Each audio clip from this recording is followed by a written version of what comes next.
Coming up next, new video that police believe is connected to the vandalism of the Martin Luther King mural in State College, as the reward in the case triples.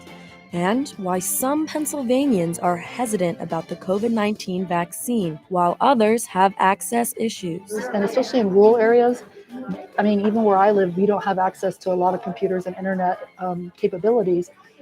Plus, a local high school student's project to help those who don't have enough to eat. The Center County Report starts now.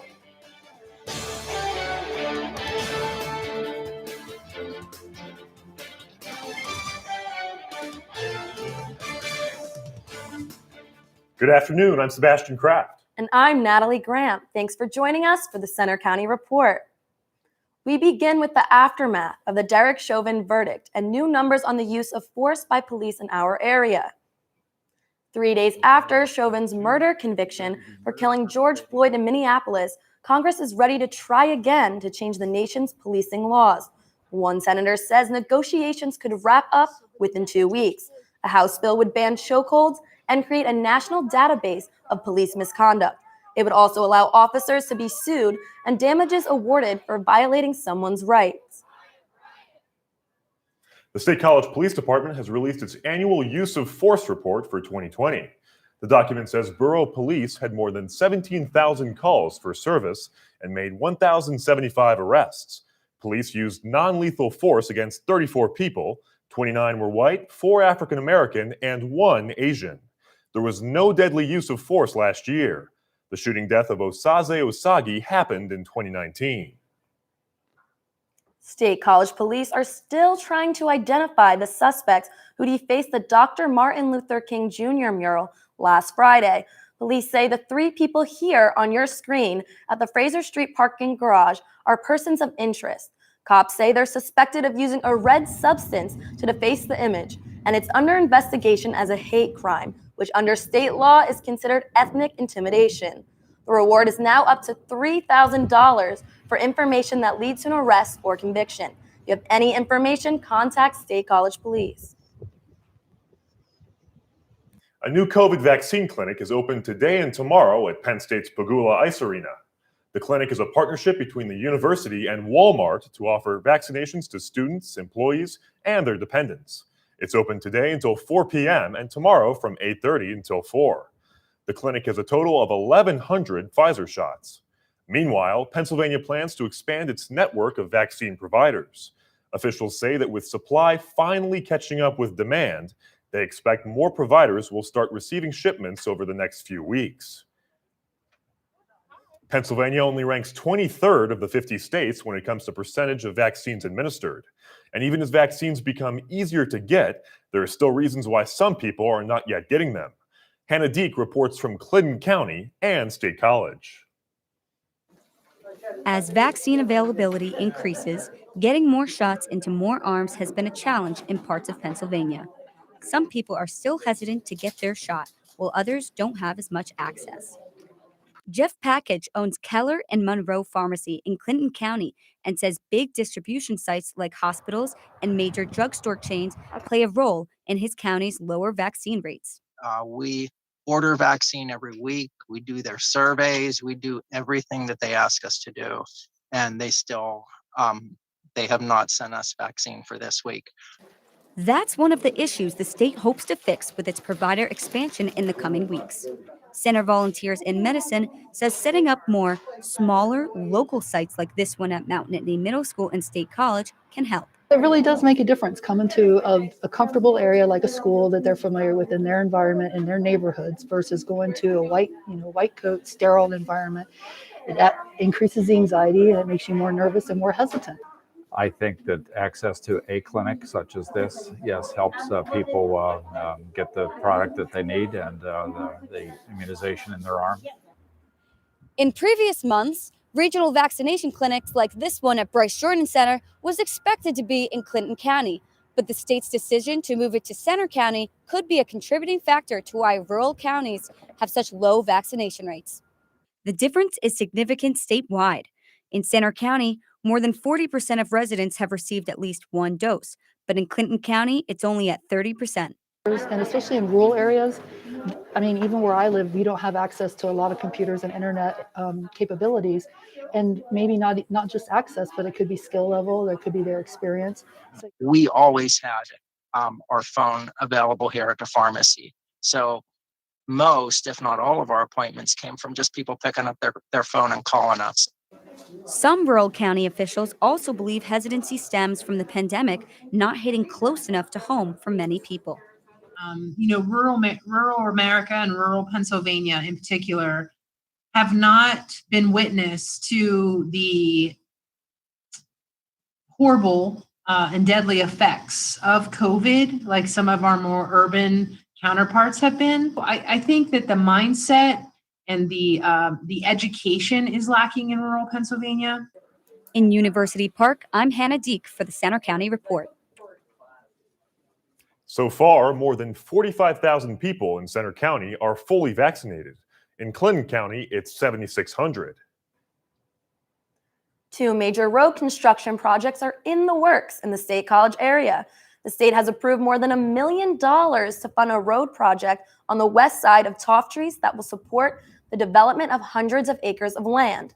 The project will expand the intersection at North Atherton and Woody Crest Streets for the Patton Crossing development. And PennDOT says the next phase of the Atherton Street project is set to begin next spring. Work will begin from Curtin Road to Westerly Parkway. And another project is in its final stages. Gamble Mill in Bellefonte is expected to reopen in June. It's been closed for about 6 years, but 2 brothers plan to open a restaurant, hotel rooms, and event space in the renovated mill. The original mill dates back to the 1700s. Fire destroyed much of it in the 1800s, and it was rebuilt in 1893. The owners have been working with local architects, engineers, and contractors to renovate the building and bring it back to life. $2 trillion in projects nationwide are part of President Biden's proposed infrastructure plan that's now in front of Congress. Ria Jha reports. It's bold, yes, and we can get it done. President Biden's infrastructure plan calls for $2 trillion in spending. To pay for it, he plans to raise the corporate tax to 28%. They'll cost jobs even more, all under the name of infrastructure. Raising taxes is not infrastructure.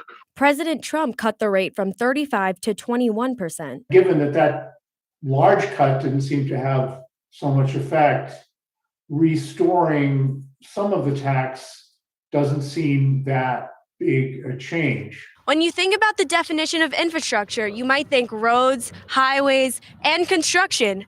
But President Biden is pushing the boundaries on that definition, and there's a lot of controversy surrounding that. The bill includes racial justice and climate change initiatives, like investing in home caregivers who are mostly women of color and encouraging electric car sales. Those don't typically fit into the traditional definition of infrastructure.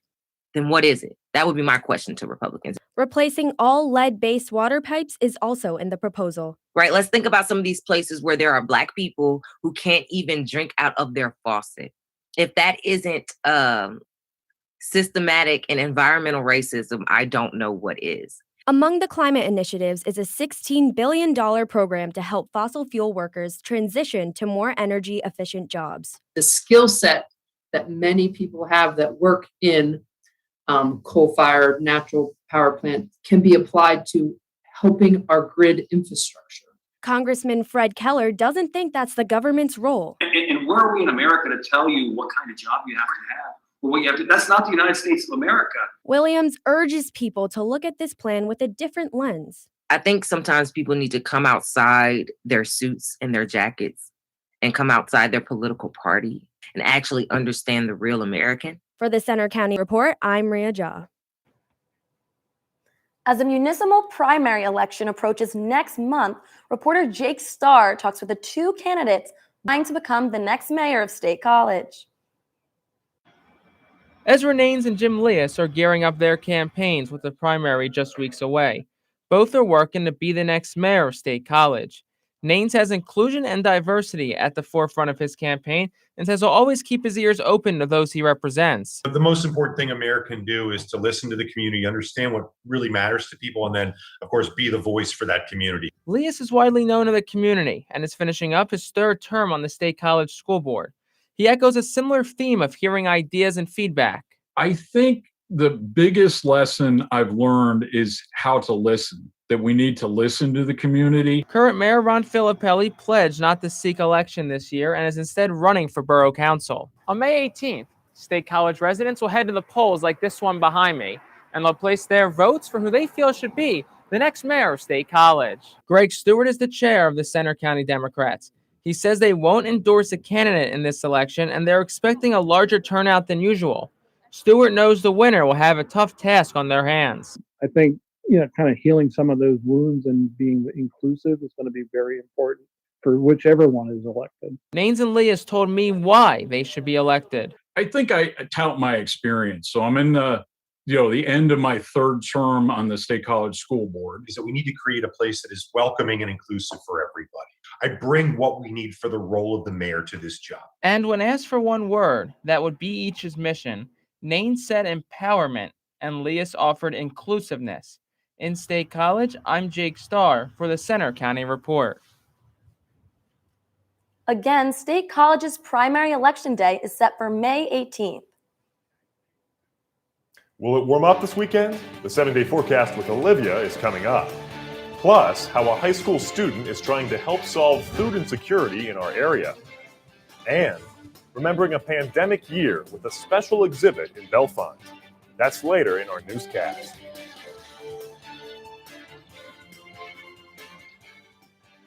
So, I'm kind of new here, but I've noticed a trend. My human does this funny thing where she goes around and gets all my toys, and then she hides them in that basket by the door. But it's always the same basket, and it's always in the same place. And then she acts so surprised when I find them, but, she's putting them in the same basket again. It's like, hello, that's where you put it last time. You were the worst at hide and go seek.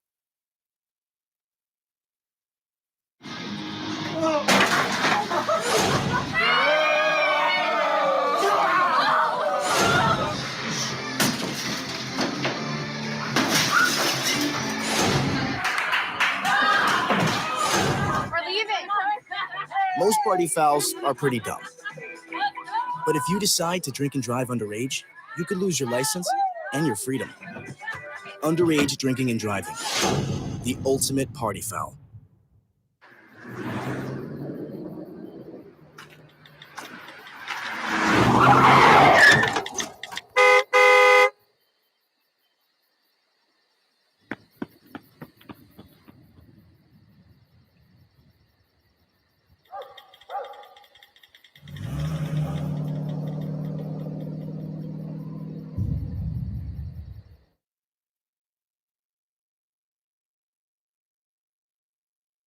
You're doing great. We're gonna try this again, okay? Okay. Wheels, pedals, handlebar, brakes. Sit up straight, keep your weight in the center, keep your eyes on the road, hands on the grips, button the seat. If we feel ourselves falling, what do? Just keep pedaling. pedaling. Good girl. Now remember, it's all about balance and steering. Steer with your hands, steer with your body. Steer into the corners and you stay out of trouble. And the bell's your buddy, so go ahead and ding that. All right, ready? Here we go. Pedal, honey, pedal. There you go, you're a bike rider. Most parenting is hard to do in just 2 minutes. But 2 minutes twice a day making sure they brush is easier, and it could help save them from a lifetime of tooth pain. The year-long pandemic has led more people locally and nationally to struggle with food insecurity. Reporter Jordan Lewis talked with 2 people in our area who are trying to offer solutions for hunger.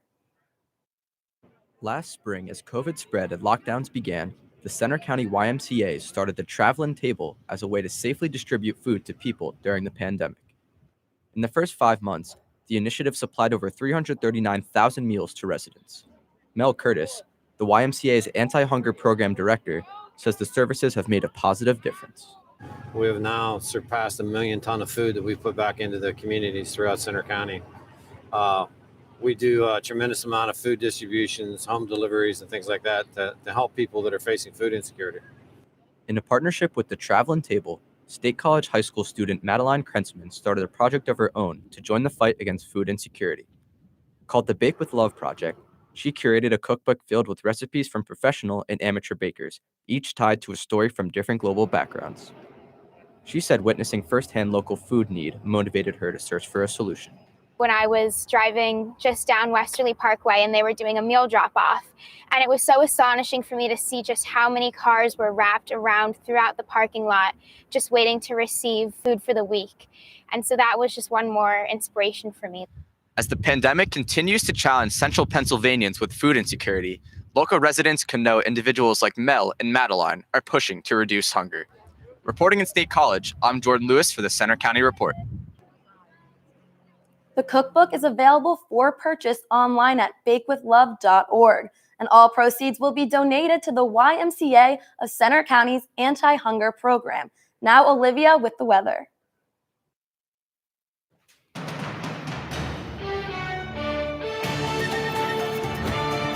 Thanks, Natalie. I'm student meteorologist Olivia Lawrence, and to start with the weather, we have some warm temperatures returning into State College, bright sunshine in our area, some strong wind gusts that will be bringing those warm temperatures in, and unfortunately, I do have to mention that we will be having some rain coming into our area for the weekend.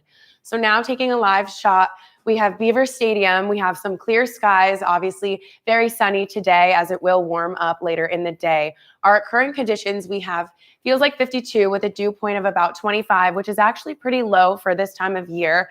And the winds, like I said earlier, are coming from the west-southwest, moving in at about 13 miles an hour. So now taking a look at a map of the center of Pennsylvania, we have feels like temperatures with State College around 52, Johnstown coming in at a low of 43, and moving into our actual temperatures, we have again State College at 52 with Johnstown still at that low and Harrisburg at our high of 56. Moving into the rest of Pennsylvania, we see Philadelphia at 55, which would be our high, Erie at 53, State College again at 52, and Johnstown and Bradford tied for our low again at 49. Moving into our satellite and radar, we do see some clouds moving out of our area just to the northeast of Pennsylvania, and we do see some low precipitation levels in Tennessee, but that won't get to us until later in the week. For the future cast, we see some precipitation, like I said, moving in this weekend and moving into the next part of the week. We do see low precipitation coming in around Thursday and Friday. But with that said, our forecast for today is 62, clear and sunny. Tonight, we will see clouds moving into our area with a low of 37 degrees. And then moving into tomorrow, we see a high of 63 with the chance of rain after 2 p.m. at 60%. And our 7-day forecast, like I said, we see a high of 77 on Tuesday, Wednesday, and Thursday with 80 and sunny temperatures. So with all that said, I'm going to send it over to Casey with sports. Thanks, Olivia. It's great to hear about some warm weather coming our way next week. Next in sports, Penn State men's volleyball took on St. Francis last night in the EIVA semifinals. We'll have the results ahead. Also coming up, fans return to Beaver Stadium again tonight, but not everyone will have the same experience. That's all after the break in sports.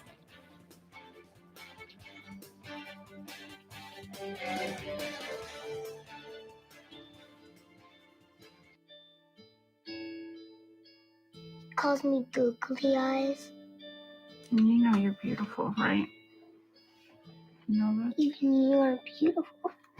I got bullied for wearing glasses. Share if you're against bullying.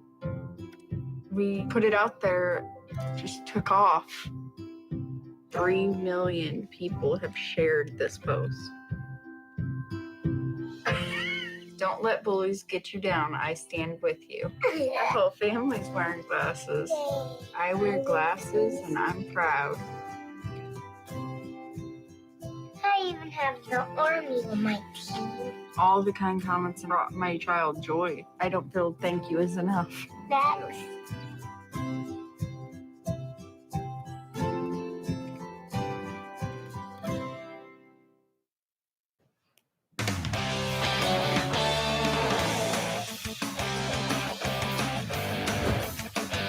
I'm Casey Kummer with sports. Penn State football is wrapping up spring practice this weekend. The team took the field at Beaver Stadium with fans in the stands last Saturday for the first time since 2019.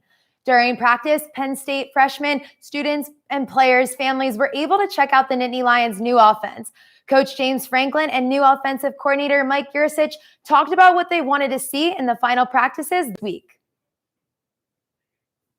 I think the thing I've always felt is, the run game is something that you'd like to leave the spring feeling good about because it's hard to make improvements in that before you get back to training camp. But the passing game, there's a lot of things you can work on your own, the rest of the spring and the summer. So ball security is the most important thing that we've stressed, and we didn't do a very good job of that today.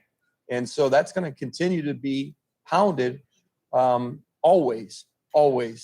If we play smart on offense and we don't turn it over, we give ourselves a chance. If you turn it over, you have no chance, and we have to take care of the doggone football. As the team takes the field tonight, some Penn State students will again have a chance to watch practice. But it's been a crazy week for fans trying to figure out who's allowed inside and why.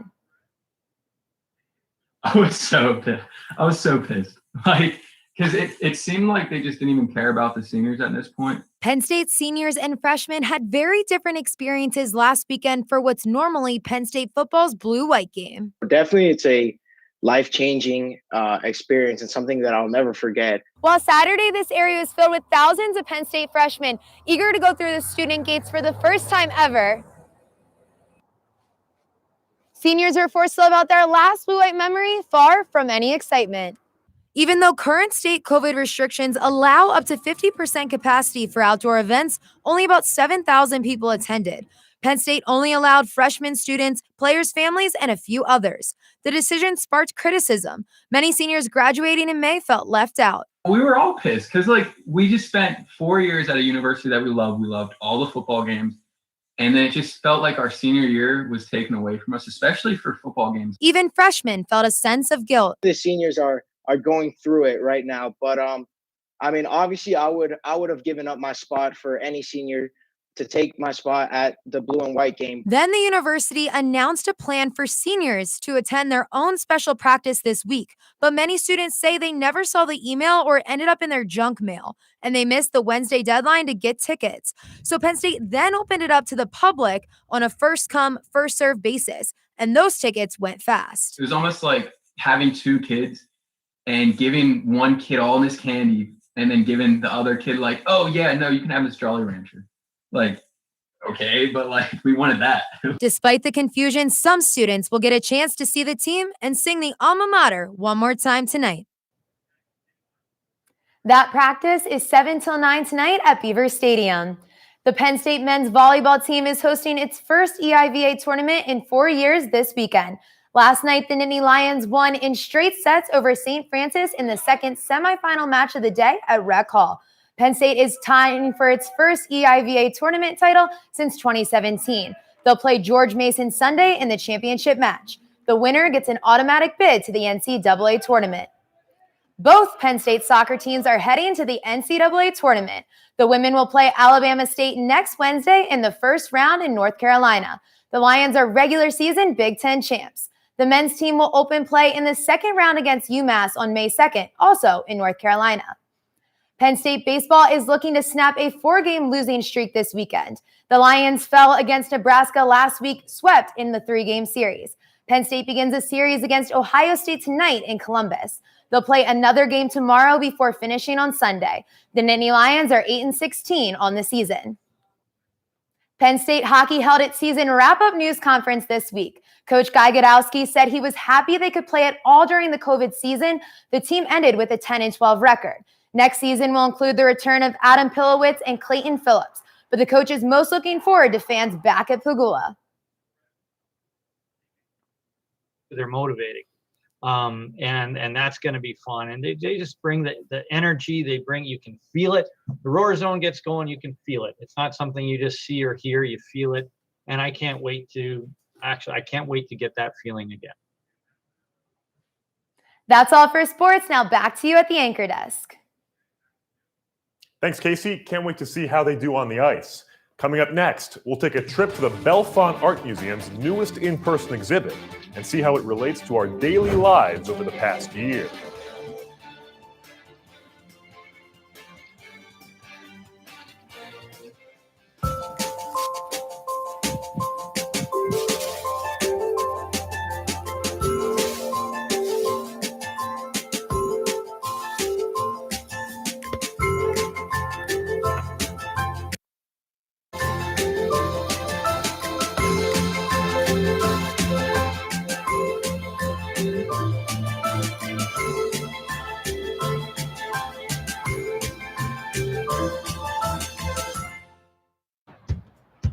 taught him how to hit a baseball, how to hit a receiver, the strike zone, the net. You taught him how to hit the upper corner. You even taught him how to hit the open man. But how much time have you spent teaching him what not to hit?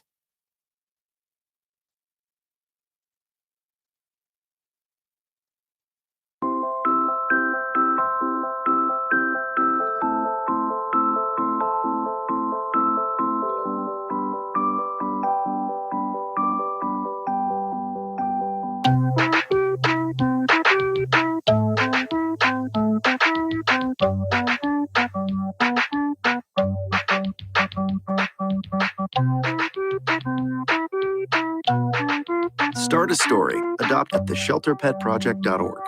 There's one thing you can never have sex without. It's not something you buy.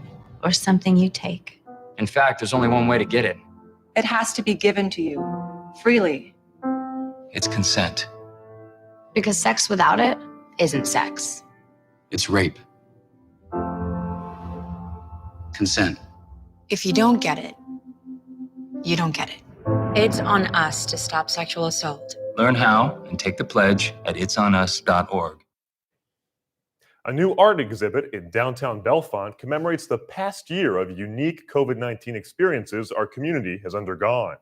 Citizen photographers contributed to a new gallery showcasing struggles, laughs, and everything in between. The Bellefonte Art Museum is welcoming visitors once again in a modified format and with new attractions. The museum's new C19 exhibit looks at the effects of COVID-19 on our community since the pandemic began last year. Where the photos are concerned, museum leadership says the contrast between light and dark is intentional, juxtaposing tragedy with broader unity. We realized how much we were missing togetherness. And I was hoping that it would kind of help us all heal a little bit. The museum is reopening on weekends with in-person visits Fridays through Sundays. Private tours are also available during the week. For Deputy Director Lori Fisher, a space for community reflection was always a priority. You know, a lot of people will say, you know, as they're walking through the exhibit that they look at one and they're touched in a certain way, and then they move on and they see another one and it makes them laugh a little bit. The C19 exhibit here in the Bellefonte Arts Museum in downtown Bellefonte continues to draw a significant response from local residents, both online and in person. The museum made a point of hanging certain photos from the ceiling to create a more immersive viewer experience. The feedback has been positive so far. We've got loads of emails thanking us and Facebook, thanking us for doing the show. In-person visits of the exhibit will run through May 30th. Private tours will continue in the coming weeks as the Art Museum maintains its hybrid platform. The C19 exhibit will also remain online until June 29th. That's all for today's newscast. You can find more of our stories on our website, centercountyreport.com. And you can follow us anytime for breaking news on our Twitter feed. That's at Center County REP, or on our Facebook page. We also have a CCR Instagram. Join us for our next newscast next Friday. Have a good weekend.